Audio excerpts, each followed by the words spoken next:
Are you ready, kids?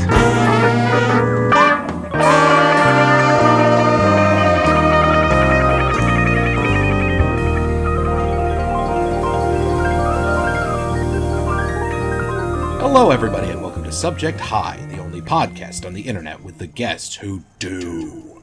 I am your host for this episode and all episodes, Hookaloof 24, a bear. And on this episode, we have some special cargo. Eclair's cargo. Please join us as we answer a series of questions that drill down to the dark heart of Finn. I couldn't keep it together for that. I had that little intro idea planned for exactly 3 minutes before we started recording. Excellent. And how are you doing today, Claire? I'm doing all right. That is fantastic.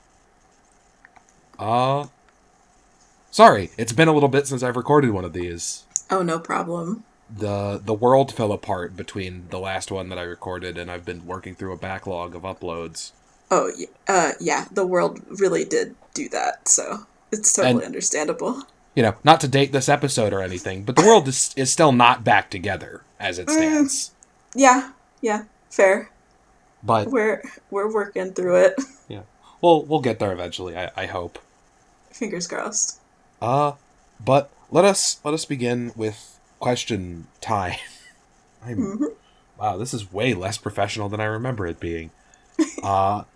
You are an artist, and a very, very talented one, if I do say so myself. Thank you. Would you mind shedding some light on how you got started with the arting?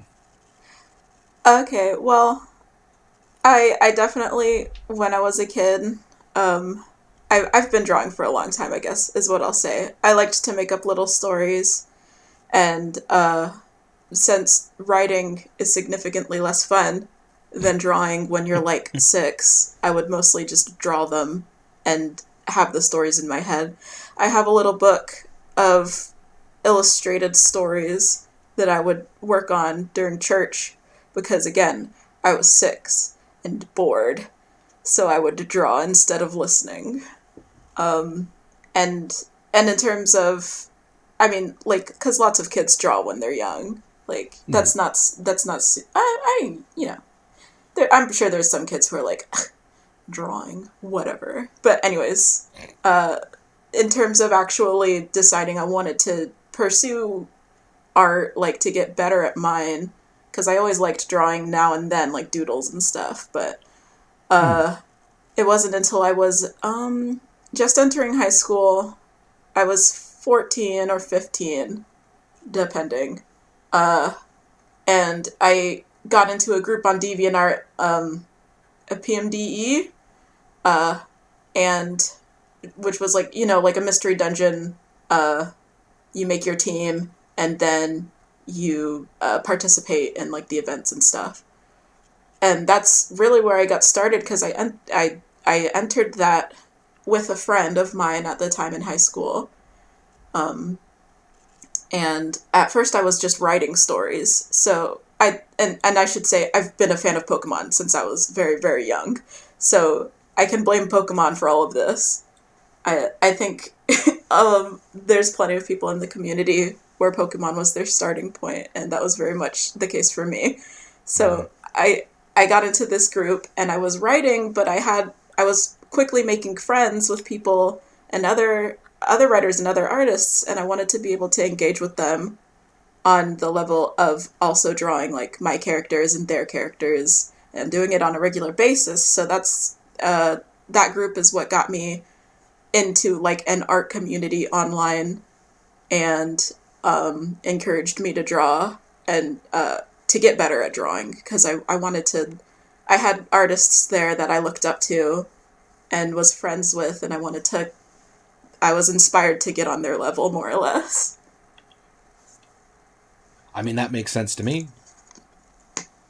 That is very fascinating. I don't think that I've had anyone come on who's brought up specifically Pokemon Mystery Dungeon stuff, though it is very good. Yeah, it is good. I liked the games well enough when I was a kid.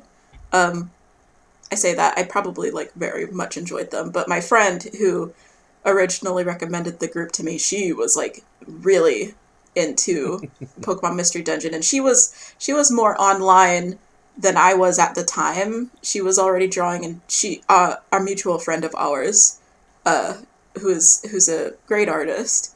So the two of them both really like Pokemon Mystery Dungeon. They were friends since elementary school, I think. So they were both into it, and then we both like Pokemon when we met in high school, and so she was like, "Hey, there's this thing," and I was like, "Wow, that's crazy! I didn't know people did that." And then I was the people who did that, and it was very fun. That's always something that's curious to me, is the idea of like stumbling across your very first sort of like online communities, especially if that's not something that you got involved in much. Yeah, and I mean, a little bit before that, I was kind of online, but it was in a very different realm of the internet, because in middle school I discovered what fan fiction was. Oh boy. And I was like, I can't believe this is a real thing that exists. This is amazing. A friend of mine showed me it was, full disclosure, it was a Naruto fanfic, but it was a fanfic where all of the characters were having a sleepover, because of course it was. Aww. And I was like, you can just make up stories about characters from things and like have them do whatever you want and post it on the internet. And I found this amazing.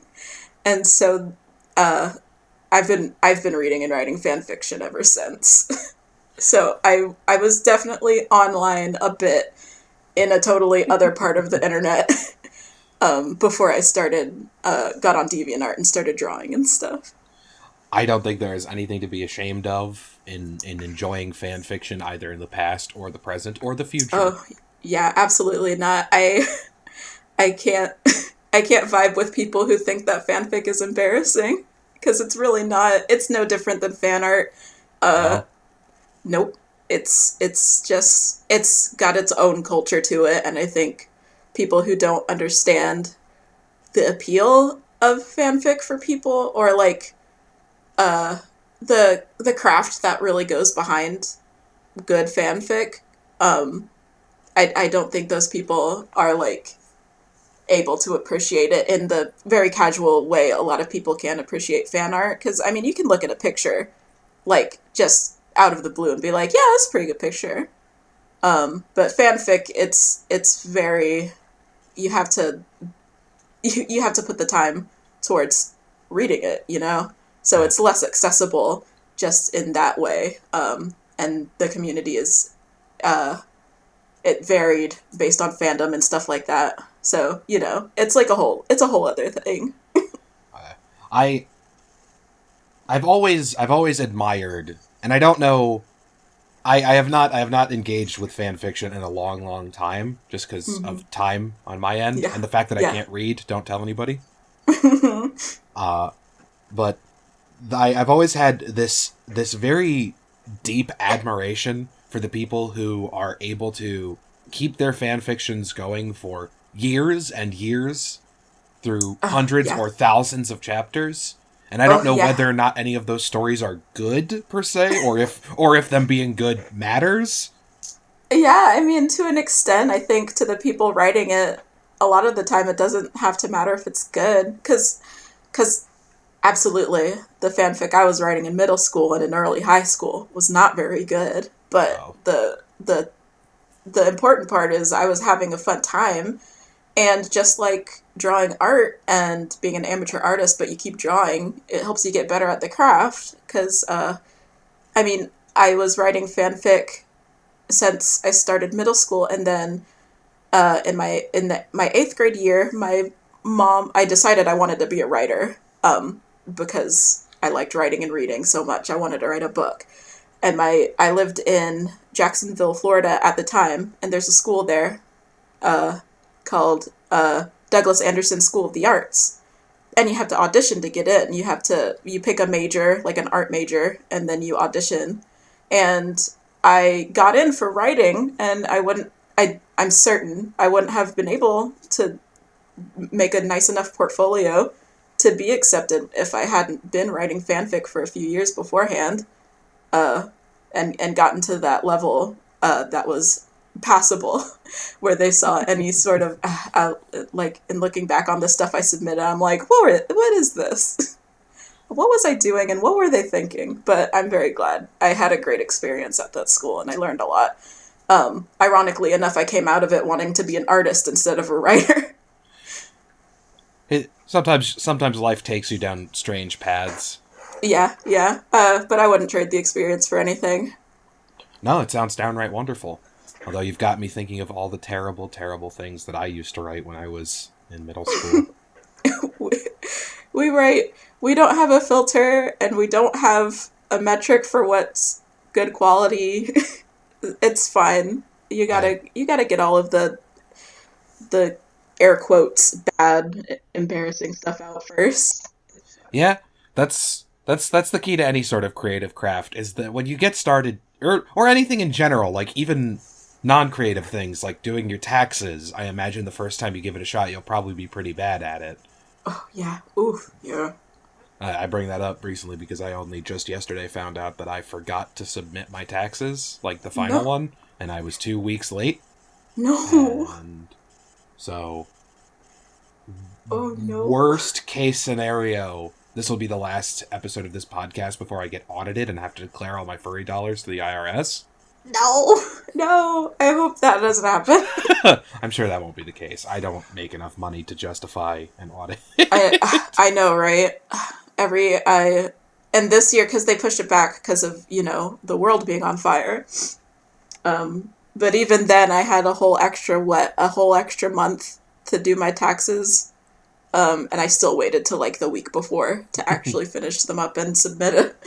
And that's me. That's my ability to be productive and not procrastinate in a nutshell. It's hard to want to do taxes when there's the internet and all the wonderful things that you can do on it instead. Yeah, like when I would literally rather be doing anything else, it's very difficult for me to do the things that I have to do. Yeah. Even when it's taxes. I don't know why we got on the subject of fan fiction and then taxes. I guess because that's the closest thing to fan fiction most adults will get to. Which is a strange parallel to draw, but... Perhaps. But yeah, yeah, fan fiction was why I was kind of on the internet before. And then I got into the group and I started drawing, and I just continued to keep drawing. Even after the group closed, and I joined a couple afterwards that were like it to continue work. It's nice to have something to draw for that's for fun, right? Yes. And the first group I was in kind of petered out and stopped right around the time I was about to graduate high school. So that I was thinking about college and stuff like that, and having a very big transitional time in my life. So it was, I wanted to find something that was kind of similar, comforting. And there were some groups that cropped up afterwards, that I was able to kind of participate in. And in the interest of having some sort of through line, for this, I'll say that a lot of the people that I met in that first group, and one of my closest friends, that's how I got introduced to the concept of vor in the first place. And that's why I started drawing it, because he told me about it, and you hear about vor, right? Like as a goof. I don't mean to laugh at that, but the way that you said it was like vor as a goof made me think of like something as a service. Yeah. Yeah, dude, please go on. No, but yeah, I had a friend and he was into it. and I was curious about it because like you see it and other like kink stuff. Like I remember distinctly like I would see like inflation being played off as a joke. There was like a old, of course it was Sonic, but there was like an old Sonic game where like one of the characters gets like pumped full of air and it's like, haha, this is weird. And it's like, yeah, sure, if you don't have any context for it. It's weird, but you know, a hand wave. Anyways, he introduced me to the concept of war, and commissioned me to draw some of his characters. And I don't have war's like not my kink. Like I'm not into it the way I think a lot of people assume I am because I draw so much of it. And even outside of commissions, I have characters and concepts and stuff that I like to play around with. That involve like war scenarios, but I'm not into it myself. I just think it's interesting to think about and fun to draw.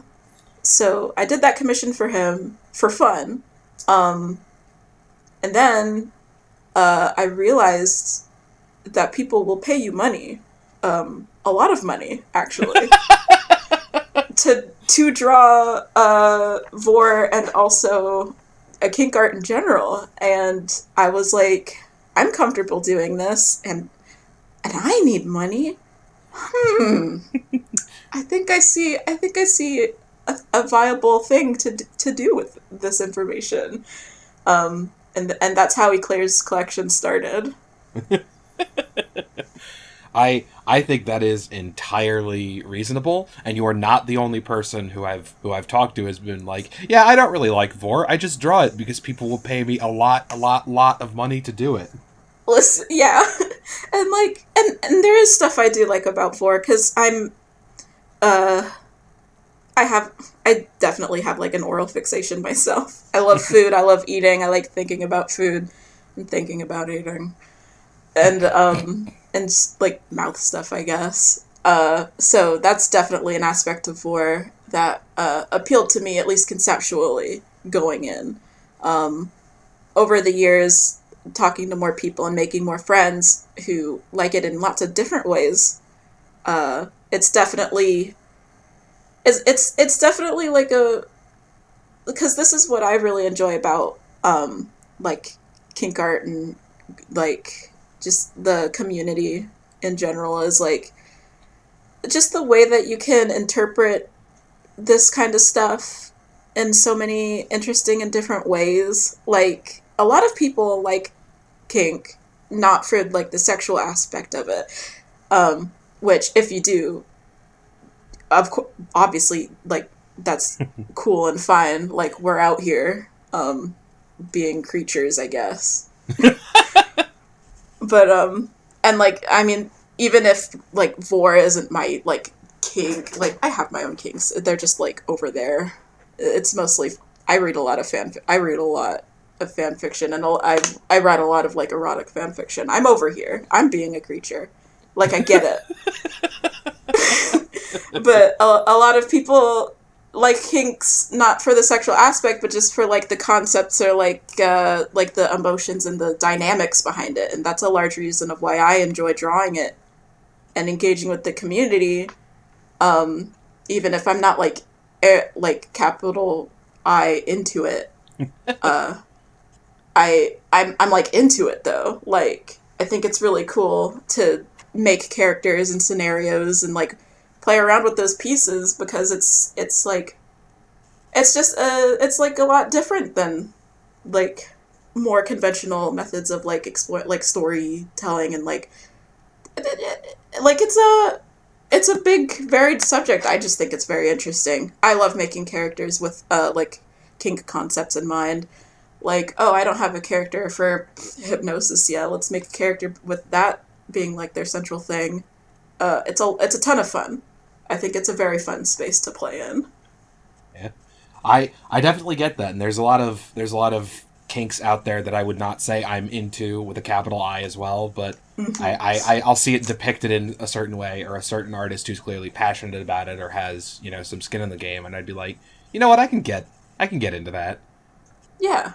There's one notable artist that I really like who I started watching him mostly because his stuff was funny. Like, he treated it as a very tongue-in-cheek thing, despite it very much being a kink he was into. Yes. And that artist is Rushalok. He does, like, transformation stuff and, like, forced feminization things. Mm-hmm. And being exposed to that, just, like, seeing what he was doing to justify the scenarios, the very tongue-in-cheek comics, the silly, absurd hoops that would be jumped through to get to the end result of boy wear dress. Yeah, that kind of stuff. So it's very fun. Like, it can be very fun. It doesn't have to be so straightforward or for like just the end goal. Like, I do enjoy stuff where there's like preface and build up and and like foreplay that goes along with it that adds like dynamic and context. Oh yeah, definitely. I mean, anyone can draw a big circle and put an arrow to it and say that there's a person in there, and that'll get the job done for a lot of folks. But Yeah. there's something to be said for characterization and exploring the space. Yeah, that's definitely why I enjoy it the most. And, why I even like why even if I'm not like capital I into it, like I'm still having a lot of fun with it. I really like the phrasing of capital I into it. I think that is a great way to put it. This is not sort of a question that I have written down on a sheet anywhere, but just sort of since we're on the topic of it, are there any kinks that are either like vor adjacent or stuff like that adjacent that you understand the appeal of, but you wouldn't be comfortable doing because it makes you sad? You mean like stuff like maybe like Fatal? I mean, everyone's experiences are different. My personal thing is I don't cotton to when characters are like so fat they can't move anymore, just because my brain naturally extrapolates that. Yeah, same hat. There's definitely when I first made because originally I was on Tumblr first as EclairsCollection, and then I did Ecas for a while. I really don't like the way that website looks or functions, though. Uploading was a fucking ordeal. Yeah, it sucks. It's the worst. It's not great. It's so bad. Which is what pushed me to finally make my FA, and I enjoy FA a lot. It has its problems, of course. People who have been on it longer than me, I'm sure they have many opinions about FA, but it's worked for me so far. And then I made my Twitter after I made my FA, and that's when I started seeing, because it's easier to see more content that you don't explicitly look for on Twitter. Mm-hmm. From like retweets and like the like recommendations, because Twitter, thank you. I wish I could turn that off, just sort of. I know. God, I know. Especially for anyone who follows me, I'm so very, very sorry. I'm so sorry. Yeah. But that's when I started seeing more like fat first stuff and like big fat first stuff. And like as I'm not small, as someone who would describe herself as a fat person, like, I understand that it's, like, a complicated subject, and so, like, I'm not yucking anyone's yums, or, like, I don't want to be like, why do you like that? Or, like, that's just... I'm sorry, that... Or, like, you dropped that one, that... Fetishizing fat people, because, like, what, like, people are out there, you know? I get it. Like, and like, I'm sure for a lot of people that is them, like, engaging with their own weight in a way that, works for them. But yeah, that's definitely, when I first was on Twitter and seeing this more, it took me a while to, like, figure out what level I was comfortable with, what I didn't want to see in terms of fat first stuff.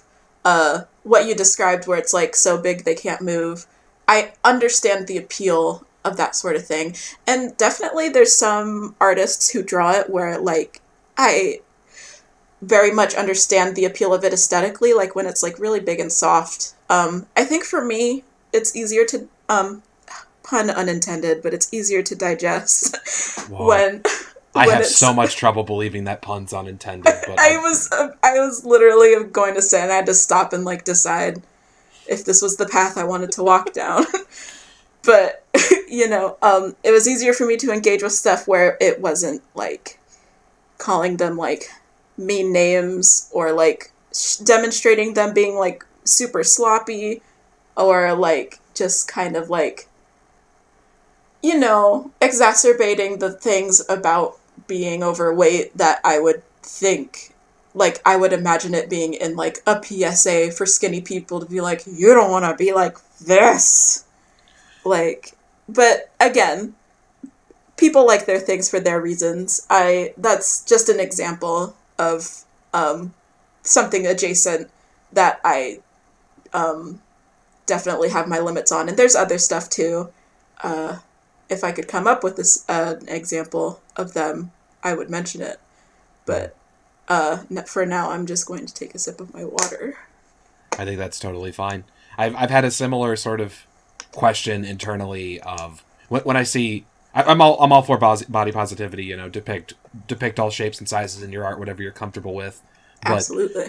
I have never, and don't take this as me putting anyone down, especially if you're listening and you are into this, but I've never been a fan of stretch marks on big characters, purely because that's something I am also a fat person, and that's the one thing about it that I'm the least comfortable with. And for some people, they love that. That's their whole jam. But I completely understand. I have stretch marks. I could absolutely understand that, it being a very personal feeling about something like that. I can see liking it or disliking it, because sometimes just, seeing something that's very close to home and you're not sure how you feel about it, seeing it depicted can just be a little rough. I'm fine with that example, but like you said, it can go lots of ways. It's definitely a bowl of worms. Like, in general, just engaging with kink and trying to be, like, mature and, like, self-critical about it, and mindful of other people. Especially for the elements of kinks like vor, where it is particularly unsavory to sort of extrapolate into its end goal. Like, the people who are into, like, planet eating is not one that I... Oh yeah, like the big macro stuff where it's like, I'm eating a planet, or like I'm smashing a city, or like vor, where it's like I am digesting this whole real person. I understand people being uncomfortable with it. I guess for me, it's just very much, it's so in the realm of unrealistic and fantastical, where sure, you can have like an opinion about like what that might say about the person into it, like, but like it's just so far removed and absurd, and like so weird, it's just so far removed from anything realistic. I can appreciate people giving it a side eye to an extent, but also it is just you have to understand some things are just your own personal discomfort. Like, no one's getting hurt by a picture of a giant fox stepping on like a town. Like, that's just some lions. It's fine. Yeah. I always kind of tilt my head to the side whenever I see people making moral judgments about completely impossible kink scenarios. Yeah, when it's pure absurd. There's definitely stuff out there where I give people the side eye, but we don't really need to. I think everyone knows like what that kind of stuff is. Yeah. But for fucking inflation for big time. It's just people having fun in wild, weird scenarios and doing their weird kinky stuff. And for a lot of people, kinks like that are the opposite of how they would behave normally, and that's where the fun is doing something out of character for yourself. Yeah, cause kink and I'm over here being an erotic fanfiction author. I'm over here saying kink is a kink and like erotic content is a great way to um, explore like different like dynamics that are charged in a way that's different from just like from just from like non-sexual or purely safe for work contexts. It's kind of a big topic, but yeah, I think definitely, especially with wild kink like this, it puts you in such out there situations that make you engage with and think about things, um, and like self reflect and like learn about yourself.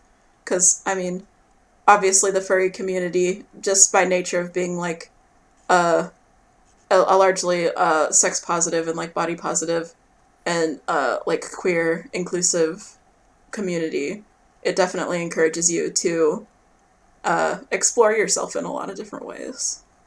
Oh And yeah, yeah, which is awesome. I love it.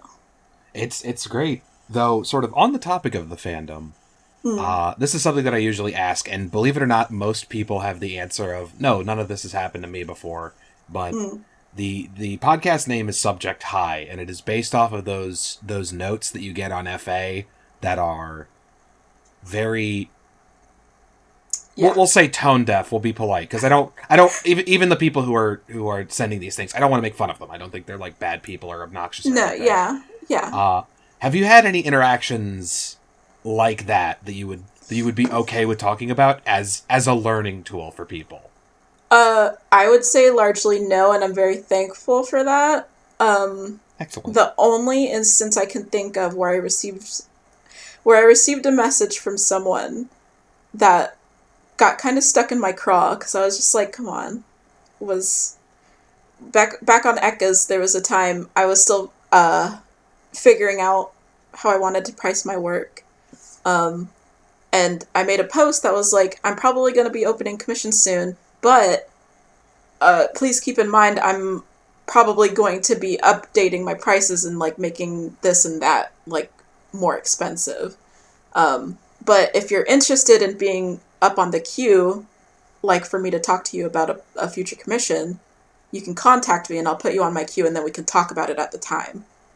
And someone was interested and I put them on my queue, and then like a couple weeks, maybe a month or two after, when I was finally ready to take more, I had updated my prices on the Ecka's page because you can do that.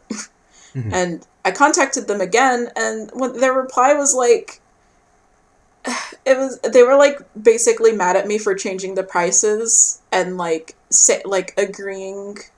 I think they were under the impression I had agreed to take their commission for the price it would have been before, and now they were mad that it was more, and they were basically like, I'm not going to like consider you for a commission in the future. And I remember at the time I was very bothered, but this was years ago, and now I'm just like, man, I told you though. Like I was pretty upfront about it. And I mean, that did teach me a lesson because I did, of course, at the time I felt bad. I was like, "Oh man, that makes me feel bad." So I've always tried to be more explicit about like what I'm doing in terms of like how I handle my prices and being transparent with people and like my commissions and stuff. I think it's fair that I made some mistakes in the early days figuring it all out. But yeah, I'm thankful that's really been the only message I've received that was kind of uh like a little bit weird or aggressive. I've gotten a couple of the highs or the hellos just out of the blue on FA or on like Twitter, and I just ignore them. Um I don't get super bothered by them. And I haven't received any other messages that are particularly off. Um if I did, I I'm pretty good at picking up like those kinds of vibes from people. Just being a person who has been on the internet for a long time, you get used to it. And I think I'm decently good at like preventing it from continuing or like disengaging. So yeah, I'd say largely. I've very much, luckily, been able to avoid those kinds of messages and situations. Yeah. And that's excellent. And I don't mean to poke fun at the no subject messages or the do you RP people, because I think they're mostly harmless. Yeah. And yeah, it's no thing to just quietly delete the message. No. The one that I would adore is to, I don't know if you were around, it was sort of Vor adjacent, but there was that saga that was going on with that person who sent the messages to user Oi It's Joy, I believe his name was, demanding that he change the gender of his persona. I did see that. I saw that because I think it was like, this character's very cute, but why are they a boy? Oh, I think, and they like wrote an entire thing about why it should be different, so that they can you please fix this character of yours so that I can enjoy it without feeling weird, please? I can't believe that. That sends me every time, and it went on for like 20 messages. It just kept getting. It just kept going. It went on. No, yeah, I saw like maybe 2 max. It just, every time it got worse. It went from like, please change the gender of your character so that I can enjoy it and you will be more popular. Yeah. I think. Mm-hmm. And then it quickly devolved into, I have the biggest IQ ever, and if you don't change the gender of your character, then you're a communist infiltrator. No! My goodness gracious. I to this day still think it's probably parody, at least in some way, but then again, it very easily could not be. Yeah, it very easily could have been straight up, especially like it at the beginning when it's just like that. Oh my god, I can't imagine. See, my thing is, I like to think I'm pretty chill. Like I dislike conflict. I don't like being argumentative or aggressive, even online. I never have been. But I absolutely can't. I can't deal with that kind of stuff. I would have to, like, immediately shut it down and then aggressively be like, I do not see it. I can't. I'm not aware of you anymore. I can't do this. What a shame. What a shame that Tumblr is gone, since Twitter is the most, like, anti-conflict averse social media site on the entire universe. Yeah, it's, as someone who still has her main Tumblr, I've had a Tumblr since 2011, I think. I can't remember the last time I updated the Eclairs, but I still have my main, and honestly, it's cozy in there because like so many people just left. Yeah. And everyone here has been here forever, and we're just quietly reblogging, and like it's so funny. It's gotten to the point where like everyone on Tumblr is like, man, Twitter's busted. It's fucked up over there. Yeah. I can't believe Twitter became worse than Tumblr. Like, you have to really be trying to be a worse platform than Tumblr.com. I was always baffled by Tumblr. That's where I got my start in all of this. And I really like the platform for a lot of reasons. But its search function and its tag features They've never only worked. Ever been fucking that shit up with every opportunity they have. It used to be decent. It is truly garbo right now. Like, I can't believe they messed it up that bad, except I can, because it's Tumblr. And I thought to myself, there's no way that any platform could be worse than this. I can't find anything. But then you go over to Twitter, and you find things you don't ever want to see. Truly. Coincidentally. Man. I had an incident recently where I attracted some unwitting eyes to my Vorish artwork. It's happened twice now, and I didn't ever mean for it to happen. I just one time I made a joke, kind of poking a little bit of fun at all of the K-pop stans by appropriating a phrase from them, and I just said like, anyway, stan X, and people who were searching that found my kink art, and I'm like, no, I'm sorry, it wasn't Oh no. I didn't use like hashtag BTS or anything. I promise I wasn't trying to put this in front of you. Tragic, truly. And then the other time, every day I live in fear. I'm so sorry, No, and you're good. Yeah. none of these people deserve to see any of that. And Yeah. it's so bad because every single time that it's worse for like trending topics because Twitter is an algorithm that preys upon engagement, and nothing gets more engagement than porn. Yeah. And I remember when the Persona 4 game got confirmed for Steam, I clicked on it to try and find out what the news was, and the second post that I saw after like a post that Polygon.com had wrote was someone's big dick porn of one of the underage characters, and I'm like, I swim in this circle and I don't want to fucking see that. There's kids that are clicking this. I hate that, God. I don't even necessarily blame the artist. I 100% blame Twitter. Yeah, just God. It doesn't have to be like this, and yet. It's so bad. If tomorrow Twitter died, I would probably just go back to Tumblr, or it would not be a great loss. It wouldn't be a particularly great loss. Especially now when opening Twitter is like mental health roulette. Like, let's see how I feel when I leave the app in 20 minutes. Hopefully not bad. I had to hide the trending tab. Like, I had to get a browser extension that lets you hide parts of websites because for a solid week it was just like waving the red flag in front of the bull. There was nothing that wouldn't make me seethe with rage. Ugh, yeah. I've been having periods of time where I'll check my Eclairs because sometimes people contact me there for like asking about commissions and stuff like that. But I've been having like solid days where I will just conveniently forget to care about Twitter, and it's been working out for me. I can't recommend that enough. Everybody, just forget about Twitter for a little bit, and then you can come back. Yeah, don't... It's tempting, but don't doom scroll. And if you're feeling bad, it is fine to not open the Bird app for a day or two or more. Yeah, you could let your tweet mail gather a little bit of dust. I'm sure Jack whoever can stand the hit in revenue with his big Silicon Valley mansion.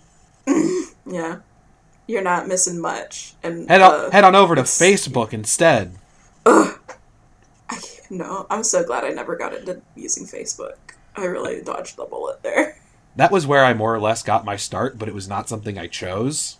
That's wild. It was because I may have told the story on this podcast before, but basically I fucked up in a major way and I got my phone taken from me. Oh no. And thankfully just by my dad, and he immediately opened it and he saw all the shit that I was getting up to, and he was relatively understanding, at least insofar as he didn't let my mom see. Mm-hmm. Because I remember it was at a school function, or like an after school function, and I was Twitter shitposting in a way that was very, very public. Uh-huh. Even though I tried to hide my identity, they still tracked me down. Wow. It wasn't even anything bad. I think I was just like writing curse words on a hashtag that was being like broadcast to the school. Yeah. But it got me in some big trouble, and the only way that I could it was like a furry group that I was in on my regular Facebook account, which I have henceforth deleted. That account is gone. There's no evidence of this, people in real life who know me. But I made a fake account, and I think it was under the Hookaloof name, just because that was a sound that I picked. Is Hookaloof just a sound? Well, that's what I thought at the time, but it turns out it's a quote from a video game donkey video. Oh. It was just a random sound that he made, but it stuck out in my head, and I was like, that's a sound that I remember for some reason. We'll make that the username. That's so good. there's no possible way that there's going to be 3 other Hookaloofs who are now ruined because my search engine optimization is through the roof. Alas, I love hearing about username backstories. They're always very interesting. People have a lot of good stories. I wish mine was more interesting than I stole this word that a more talented person said as a joke. In the Pokemon Mystery Dungeon group that I mentioned a billion years ago, because you had to make like your teams, right? And I made a team called Shaka Boom. I love that. Which was just there's a. Have you ever seen the movie Surf's Up, the one with the penguins? Yes, so insane that you mentioned that to me. I was literally talking about it yesterday. There's a part in the movie where the otter guy, he's following around the bird, and he's making fun of the way the bird moves, like his legs, and he's going boom shika boom shika boom shika boom. And that's where I got the name from, because I couldn't get, I think I'd recently watched the movie and I couldn't get that little bit stuck out of my head. So, what I'm saying is, stealing some automatopoeia from something to use as a name is valid, so you're valid. Oh, I appreciate your affirmation. It's too late for me to go back. I can't rebrand at this point. Yeah, this is your life. It is the worst, though, because there's multiple different Hookaloofs just around. Like, my Twitter handle is not Hookaloof, it's Hookyloof. And my fur affinity is _Hookaloof.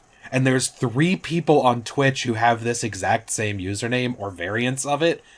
And there's no fucking way that they can continue down that career path. I'm so very sorry. You've ruined them. I can't believe this. I swung in like Peter Pan and swashbuckled it right. I swashbuckled your dreams away, and I'm so very, very sorry.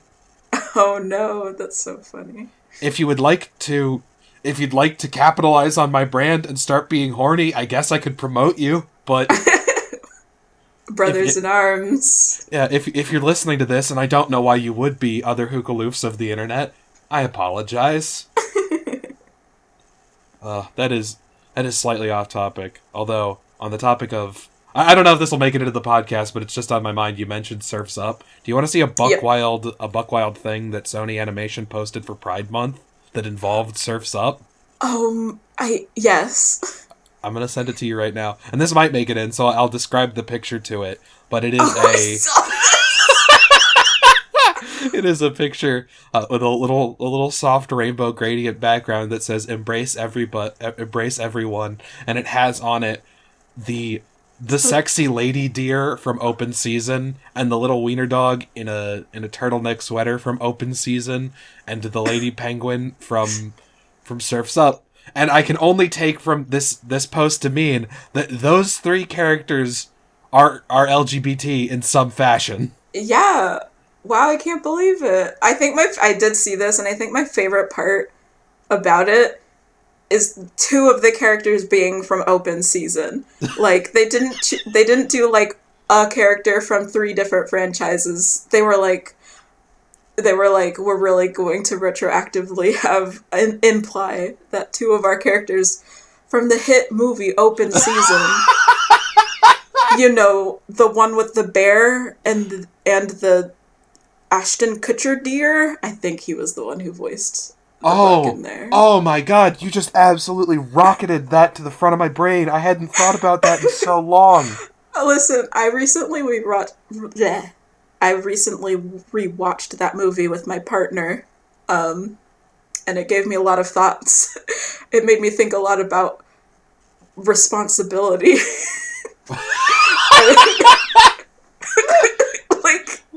like, I really liked that movie as a kid. I found a lot of it very funny.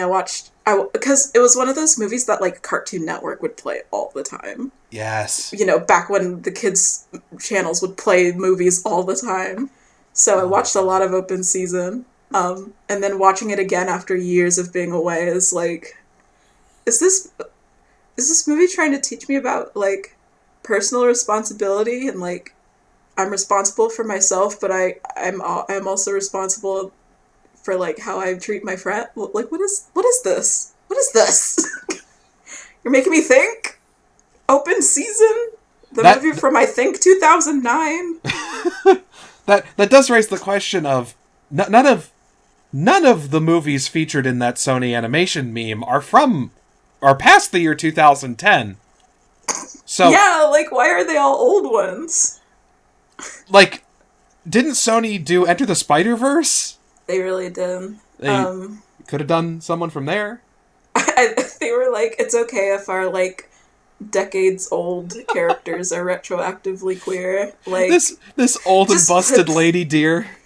Also think it's very interesting that the deer girl is involved because she was, like, explicitly, like, a love interest for the dude.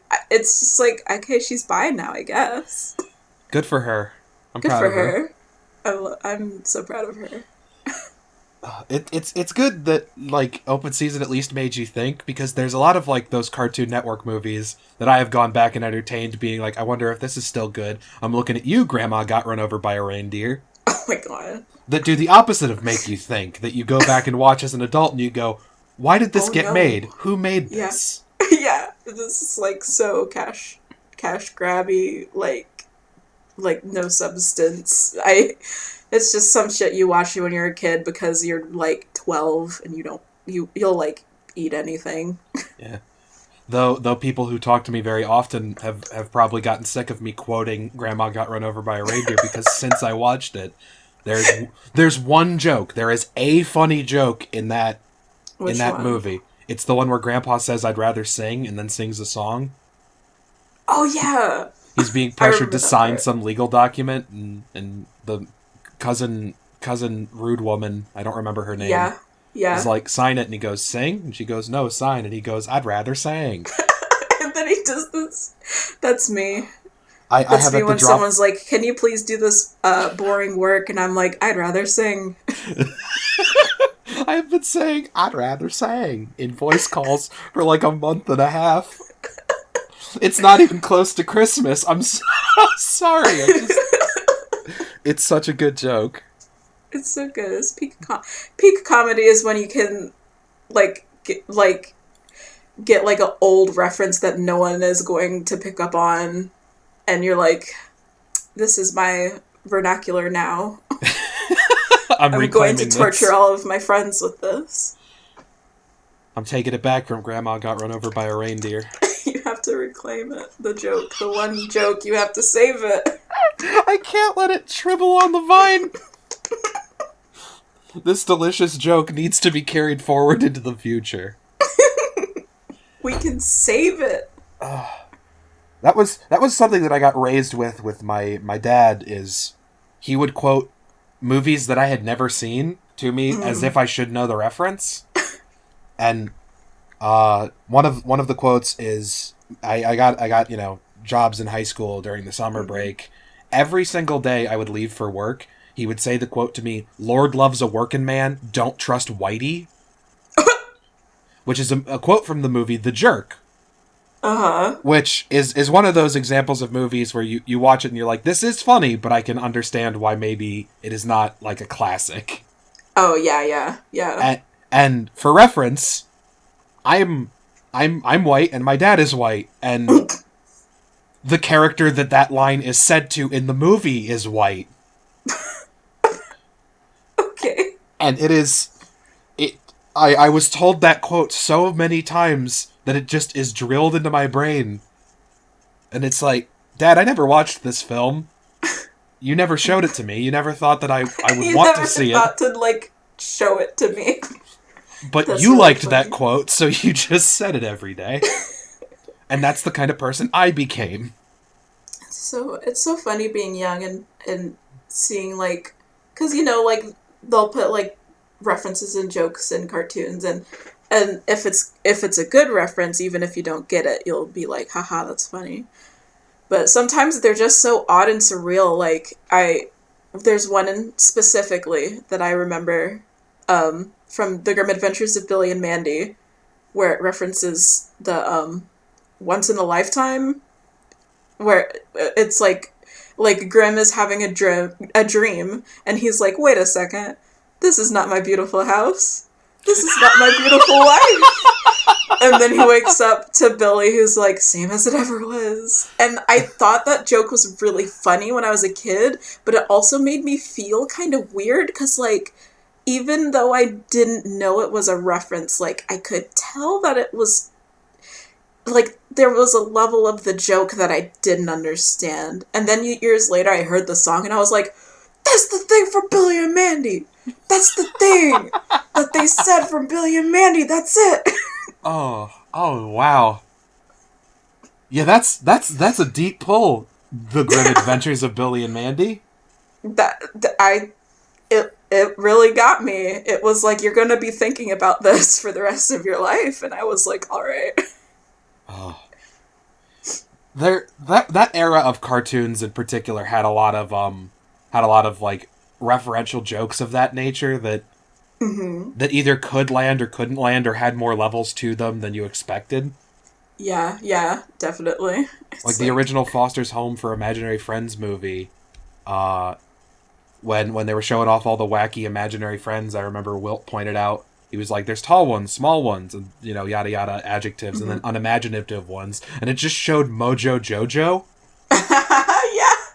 And I'm like, I remember that. That's a funny joke in and of itself, but it's even funnier to me as an adult because Craig McCracken made both those shows. Because he worked on both of them, so it was like, it's like that. It's good. It's very good. I feel like we've gotten off the rails here, and I'd like to thank that Pride Month dough. Thank you, Pride Month dough. Gosh, I wish that this episode had come out during Pride Month. That would have been a perfect title. It would have been great. I could have put Pride Month dough.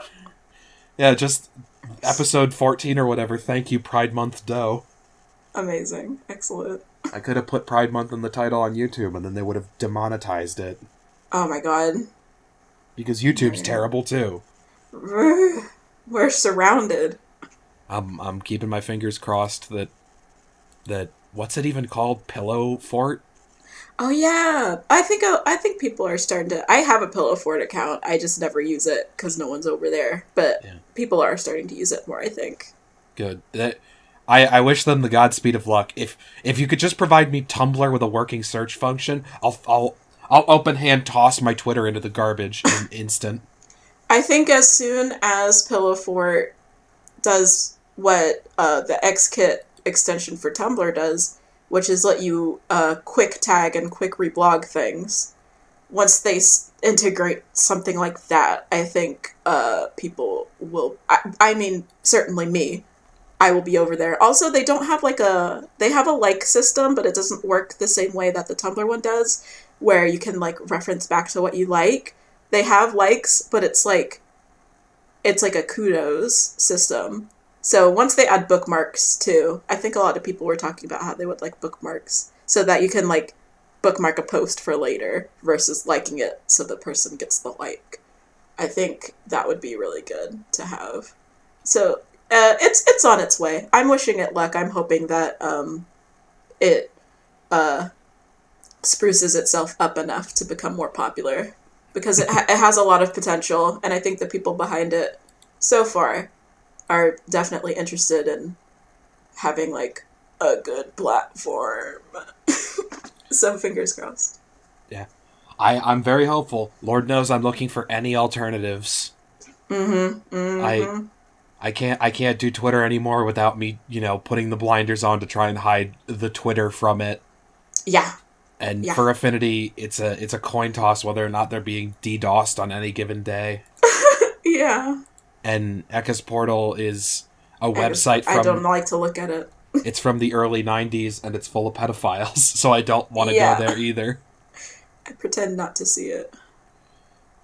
So, you've got your work cut out for you, Pillow Fort. Just a working search function that does not allow people to find my things without them looking for it. Yeah, can I please effectively block and be blocked? Like, good? Tumblr's block system is not very good. Oh, no. Ugh. Tumblr. Just let people block me. Just let me block. What a terrible website. But we just kind of managed to. I have this whole list of like very generic questions of like, what's your biggest influences in media and stuff like that. But we've managed to hit all of those without me directly asking them. So either you're an incredible guest, or I'm getting better at this, or both, or neither, and it's just a cool coincidence. We can say both. I'd like to think both. It's definitely the first one. Both. Yeah, first time on a podcast for me. I'd like to think I did a good job. I think you did. I think you absolutely crushed it. Thank you. Just hoping that the backup audio works, because I just took a glance over at it, and the little thing that lights up with desktop audio saying that it's recording is not going. So hopefully the backup's not broken and the regular one works. Yeah, hopefully. Yeah, fingers crossed. But either way, that's all I've really got. Is there anyone or anything that you would like to shout out while you're here?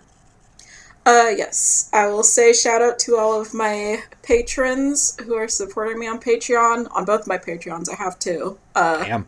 If you're listening to this and you listened to the whole dang thing and you are here, this is for you. I am giving you a hug and a kiss if you want it.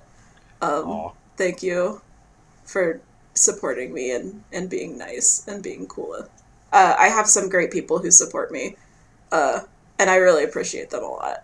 I'm giving a kiss to my bird, Issy. Mwah.